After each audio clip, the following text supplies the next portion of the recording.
Aí, pessoal, fazer um brevíssimo vídeo aqui, até porque já é quase final de tarde de Quinta-feira Santa, e da Quinta-feira Santa até o Sábado de Aleluia a gente tem que fazer silêncio total, né? Então, queria brevemente explicar o que a civilização celebra, o que a igreja celebra nessa Semana Santa, principalmente nesse período do Tríduo Pascal, tá? Que vai da Quinta-feira Santa até, passando pela Sexta-feira da Paixão, até o Sábado de Aleluia.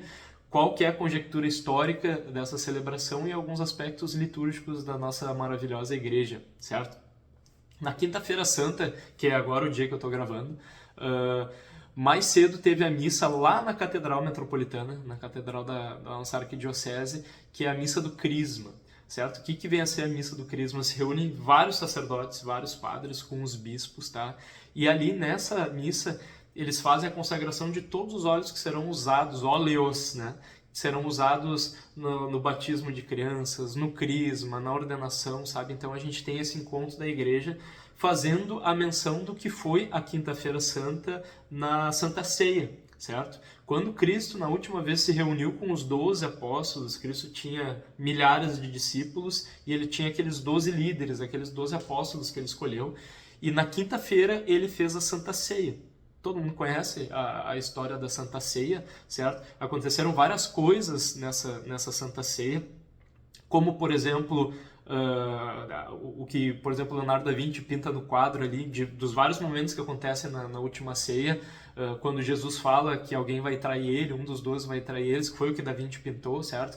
Mas o mais importante ali, o que Cristo fez ali na Santa Ceia, foi a instituição da Eucaristia, quando ele faz a partilha do pão e fala: este é o meu corpo, faz a partilha do vinho, este é o meu sangue, e fazer isto em memória de mim. Então ele institui aquilo, ele eterniza, digamos, para os tempos que os sacerdotes, que os padres, eles vão fazer vão repetir aquele sacrifício de forma incruenta, claro, para que Cristo se faça presente não só intelectualmente, não só espiritualmente, mas se faça presente fisicamente no nosso meio. Cristo faz aquilo na Santa Ceia, e a outra coisa que ele faz foi a ordem, digamos, a instituição dos sacerdotes, que se fala também o mandamento do amor, né?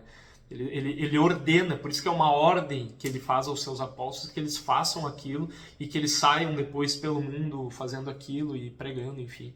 Então o Cristo faz isso na Santa Ceia. E um outro momento muito bonito que acontece na última ceia é que o Cristo, nosso Senhor Jesus Cristo, que é o próprio Deus que se fez homem, ele faz, mostrando a sua humildade, ele faz o lava-pés, que é uma coisa muito bonita que se tem na missa agora no final de tarde, em que os sacerdotes eles pegam alguns homens, 12 homens, e é um momento muito forte, é muito bonito tu observar o sacerdote lavando os pés das pessoas, beijando os pés das pessoas, aquele humilde repetindo o gesto que nosso Senhor Jesus Cristo fez com os seus 12 apóstolos, inclusive o apóstolo Judas, que ele já sabia, né, que eu traí, ele faz isso com todos. Tá? Então é um momento muito bonito dessa missa de hoje de noite. E após a missa, vocês vão perceber que o padre não vai finalizar a liturgia da missa com o sinal da cruz, a bênção final, né? Porque todo esse Tríduo Pascal ele é um aspecto único litúrgico. Então, no final da missa não tem o canto de saída da missa, não tem o sinal da cruz, e de paz, e que o Senhor vos acompanhe, graças a Deus, mas o pessoal sai da missa em silêncio. Da mesma forma como Cristo pega, e aqueles 12 apóstolos estavam reunidos naqueles pequenos salão de festas, que era o cenáculo, né? Ficava no segundo andar lá da casa dos pais de São Marcos, né? Isso é uma outra história, eu falo um outro dia, certo? Eles saem dessa última ceia e eles vão até o Horto das Oliveiras, certo? E aí vai começar a paixão de Cristo. Aí vai começar o motivo pelo que Cristo veio aqui para a Terra. Por que Deus se fez homem? Então toda aquela agonia de Cristo, por exemplo, Jesus começa a receber na sua alma e no seu corpo todos os pecados da história da humanidade, antes dele, daquela época e depois dele. O sacrifício perfeito que se fazia sempre em adoração. O Cristo vai ser o Cordeiro, ele vai ser o próprio sacrifício. Então ele sofre muito, ele fica desesperado, ele fica uma agonia inteira, ele começa a suar sangue, né? Se chama hematidrose, isso em medicina é muito raro observar isso, mas ele começa a sofrer muito. Os apóstolos que estavam ali para ficar ali rezando com ele de vigília, eles dormem. Então é muito bonito o simbolismo. E a gente entra daí no dia da sexta-feira, né? Que é o começo da paixão, no final da noite, com essa saída da quinta-feira da Santa da Missa, que a gente sai em silêncio, começa a paixão de Cristo, a agonia dele, depois Judas Iscariotes leva os soldados do templo, eles prendem Jesus, e aí passa toda uma série de circunstâncias, eles levam Jesus à casa do sumo sacerdote do templo de Jerusalém. Acontece ali uma série de profecias que se cumprem, o sacerdote rasga as vestes deles, eles começam a xingar Jesus, dar soco em Jesus, cuspir na cara de Jesus, começam a dizer, falar um monte de coisa contra ele, levam ele ao governador Pôncio Pilatos, que a Judéia naquela época estava sendo ocupada militarmente por Roma, então nenhum judeu poderia fazer uma sentença de morte, que era o que eles queriam fazer com Jesus, então tinha que levar para o pretor romano, que só ele podia fazer isso. E Pilatos isso acontece tudo na manhã, madrugada e manhã da sexta-feira da Paixão. Pilatos ele ouve falar que Jesus teoricamente não teria sido nascido na Judéia, então ele não seria um cidadão judeu, mas ele seria um galileu, porque ele se ouve falar que Cristo foi criado na Galileia, então não participaria da questão jurídica dele, mas seria o governador da Galileia, que era o rei Herodes Antipas, que era até filho do Herodes o Grande, enfim. E o que acontece? Ele fala, tirem isso de mim, eu não quero fazer esse julgamento, o povo todo, sabe, com aquela confusão toda, levam Cristo até o palácio de Herodes, e Herodes até quer que Jesus faça milagres ali para ele, era um cara bizarramente excêntrico assim, mas ele acaba não fazendo nada e mandam de volta para Pôncio Pilatos, e Pôncio Pilatos daí acaba tendo toda aquela questão que todos os fariseus e todos os caras que estavam xingando Jesus, ele diz que ele é o Filho de Deus, ele diz que ele é o Mashiach, ele diz essas coisas tudo, então isso ele tem que ser morto por isso, aquela coisa e tal.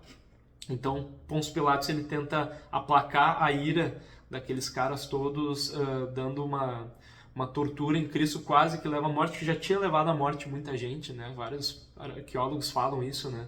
Que a tortura e toda a flagelação que eles faziam, isso por si só já matava muita gente. Ele faz aquilo tudo com Cristo, depois eles ainda colocam uma coroa de espinhos na sua cabeça, ficam xingando ele, mas ainda assim, quando ele apresenta na sacada do seu pretório para aqueles fariseus, para aquele povo todo, ele fala, Ecce homo, está aí o homem, assim com uma ferida só, todo sangrando, olho roxo, sangue escorrendo, ele não conseguia ficar nem em pé quase direito, e mesmo assim eles gritam crucificam, crucificam.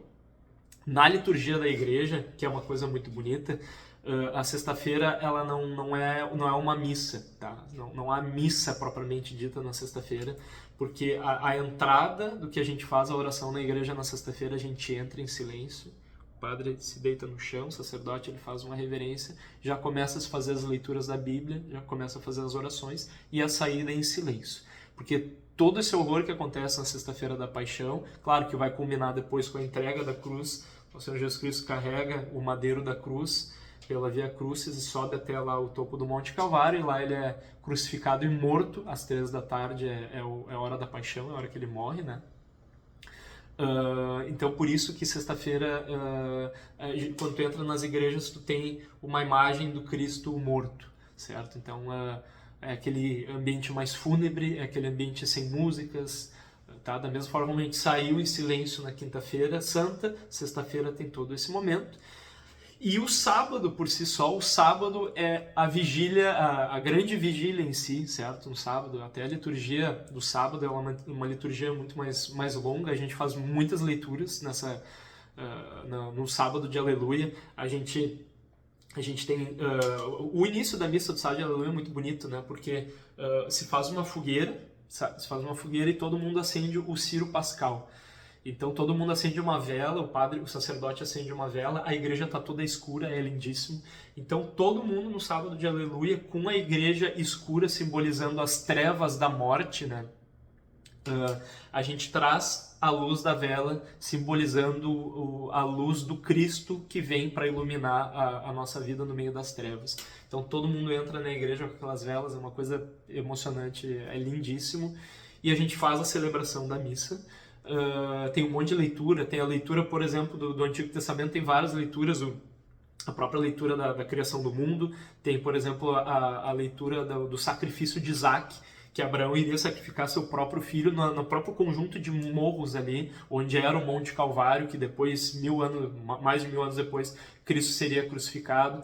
Tem uma série de leituras, tá? Tem, por exemplo, a própria leitura do Pêssag, da própria Páscoa judaica, que foi a passagem da escravidão para a liberdade do povo judeu no Egito, só que no caso aqui da Páscoa é ressignificada com o próprio Messias, é a celebração da passagem da morte para a vida, né? Que a gente vai ter a eternidade da nossa alma, a gente tem a liberdade, no caso, inteira, certo? Então é a luz do Cristo que vem ao mundo. Então a liturgia do sábado de aleluia é muito bom, e no final do sábado de aleluia se faz o aleluia, e aí sim, o aleluia no hebraico significa isso, né? Aleluia significa adorar, e Yah é o resuminho, a tradução do nome de Deus, né? Então adorar a Deus. Então o sábado de aleluia, quando Cristo ainda, o corpo dele está morto no sepulcro e a alma dele desce até a mansão dos mortos, e ele inaugura o céu e ele leva os justos para o céu, como ele falou para o próprio ladrão que estava crucificado ao lado dele. Os dois ladrões, um estava xingando Cristo: tu é o Messias, tu é o próprio Deus que fez o mundo, então sai daí, então, se tu tem todo esse poder, tu fez todos esses milagres que falam, tu não consegue nem sair daí. E o outro se confessa, né, para Cristo, fala: Cristo, eu mereço isso que eu estou sofrendo, eu fui um ladrão, não sei o que, eu estou recebendo meu castigo, mas eu quero estar contigo no reino dos céus até o final dos tempos, onde haverá aquela coisa toda. E Cristo fala para ele: hoje mesmo estarás comigo no paraíso, que ele morre e a alma dele inaugura o reino, a Jerusalém celeste, né? Então termina o sábado de aleluia com essa adoração a Deus. No domingo, a maior das liberdades, quando o pior consequência do pecado, a pior consequência do que há de mal, que é a própria morte, a escuridão, as trevas, quando há a vitória sobre a morte, a vitória sobre a pior das dores, sobre a pior da escravidão, que é a morte. Então, o domingo, a ressurreição de nosso Senhor Jesus Cristo, quando ele se levanta do túmulo, e aí é o dia principal da igreja, é a Páscoa, certo? Na própria oração do terço é muito bonito, né? Enquanto a gente reza aqueles Pai Nosso e aquelas Ave Marias com uma música de fundo, mas importante a nossa cabeça ficar mentalizando esses mistérios. Então, o próprio Deus que se rebaixa, que se humilha, se fazendo homem, habitando entre nós, e ele sofre toda essa paixão para receber em si todos os pecados da humanidade e nos dar uma segunda chance de salvação, né? Então a redenção feita no sacrifício dele e a salvação que a gente recebe, essa chance de salvação, certo? Toda a instituição da Eucaristia, que ele ia se fazer presente, que ele se faz presente no pão e no vinho, com seu corpo e seu sangue, que a gente comunga a cada Santa Missa, certo? A instituição dos sacerdotes, que estarão pelos séculos dos séculos repetindo aquilo. Então é uma liturgia maravilhosa, sabe? Então daqui a pouquinho já tem a missa de final de tarde da Quinta-feira Santa, daí eu já vou ficar em silêncio, né? Esse período de mais penitência que a gente tem que ficar. Sexta-feira é o dia de jejum, né? Então quem conseguir fazer alguma penitência em honra ao próprio Deus que se vem aqui junto de nós, não só para nos ensinar, não só para nos fazer amá-lo intelectualmente, mas também estando presente de nós e nos dando a chance de salvação eterna. Então sigamos a lindíssima liturgia da igreja, pensemos tudo isso que está acontecendo, que aconteceu historicamente, e como a gente vivencia isso na igreja, que é o corpo místico de Cristo, certo? Então, um excelente tríduo pascal a todos, uma excelente Páscoa, sim, daí sim, domingo vai ser o maior dos dias, né?